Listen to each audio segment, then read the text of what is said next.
Okay guys, here I am, Robyn from GrillGirl. If anyone's watching these, I am documenting my week on carnivore to see how I feel, to see if it helps heal my gut. If you watched as a recap on my first video, I shared why I'm doing carnivore, some of the stuff that my blood work showed, and just why I really felt like I needed to go all in on carnivore, mainly just to heal my gut, quite frankly. But as a side, if I lost a little weight, that would be great. So just to recap, day 3 started with bulletproof coffee again, and I am just loving bulletproof. Let me just say, I think that starting your day with a nice dose of fat and caffeine is really just giving me a ton of energy, and it's also keeping me satiated to where I don't want to call it intermittent fasting because I think you have to go longer without eating, but it's causing me to just go like straight into an early lunch.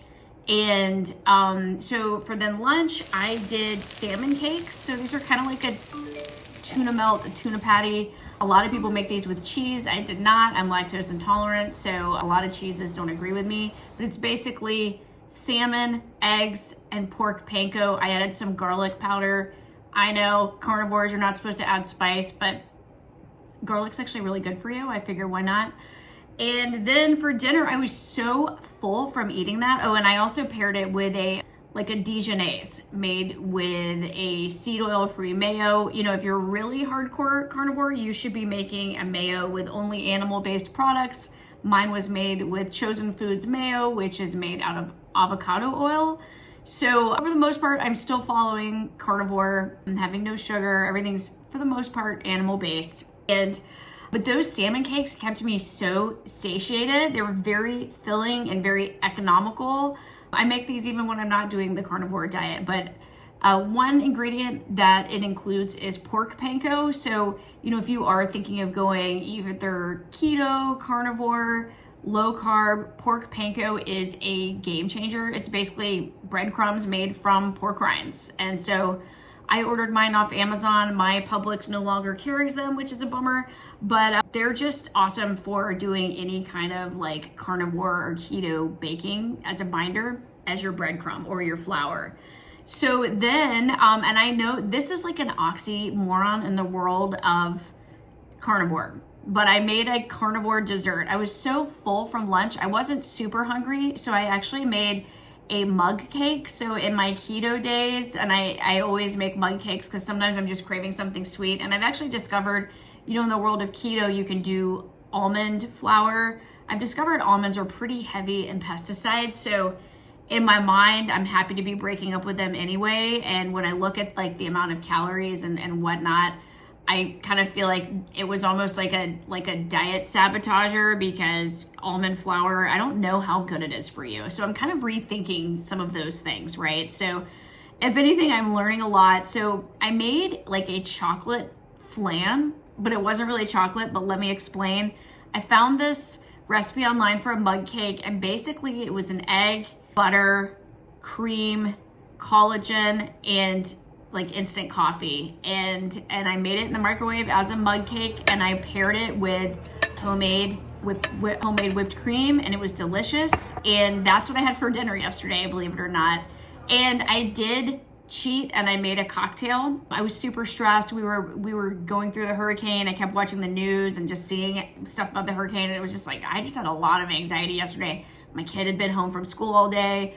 I just felt like super irritable and stressed, and I made a cocktail. So truthfully, you should not be drinking on carnivore. Like if you're looking to really heal your body and just looking to heal your body, that's not the path to wellness, because what happens when you drink is that your body focuses on these toxins you're putting in your body instead of processing the food. So it automatically turns that drink into fat, and can't really focus on what you're eating afterwards. So shame on me, but I did make one, and it was French vodka, because at least they use a little less chemicals over in Europe than they do here, because we have basically no food standards here. In my opinion, we have no food standards. And wheat and potato, wheat can be sprayed with glyphosate. A lot of vodkas made from wheat. So I try to always buy stuff from Europe because their food standards are so much higher. So it was French vodka with some soda water and an electrolyte powder mixed in. So at least no sugar, but not the best thing we can be doing for our bodies, right? Shame on me, but I did it. And it is what it is, right? And so I did make a carnivore dessert, which is kind of like an oxymoron because we know you're not really supposed to be making desserts on carnivore, but I mean, it is what it is. I mean, all of this just makes me realize I do have an addiction to sweets, even though I don't really eat that much sugar, but I do love fruit to the point of like almost eating too much of it. So I think all of this is making me realize I need to get some of that in check. And if you watched yesterday's episode, I talked about my addiction to stevia. Like, I think I have made myself addicted to the taste of sweet and artificial sweet. But nonetheless, I really was craving just something sweet and different. And I made this chocolate mousse, which really had no chocolate in it at all. It had instant decaf coffee and it was really delicious. It hit all the spots and I'm happy to report this could totally just be a fluke. I don't know. But I am down. I was down like almost 3 pounds this morning on the scale. Now, it could also be that I've been very regular lately. I've been taking my bowel mover.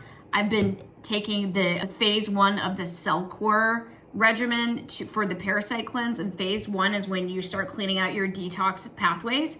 So I've been very regular. Praise Jesus, which is always something I've like had issues with. But I actually have like on the scales this morning, it said like 97.8. I haven't even hit the 97 mark in years.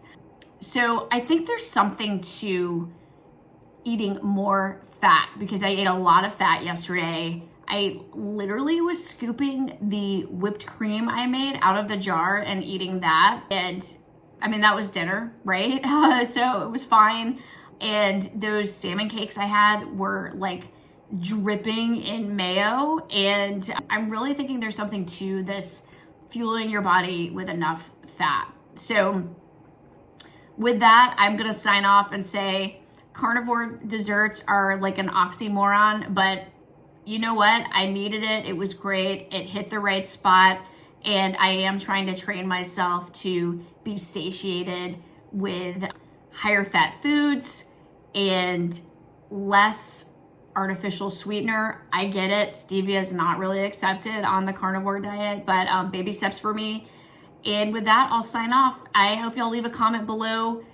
If you're doing this diet too, or have tried it or have questions, definitely leave me your thoughts, ideas, all the things below. Don't forget to subscribe so you get my updates. I'm committed to doing this for a week and let's see what happens. Cheers, y'all.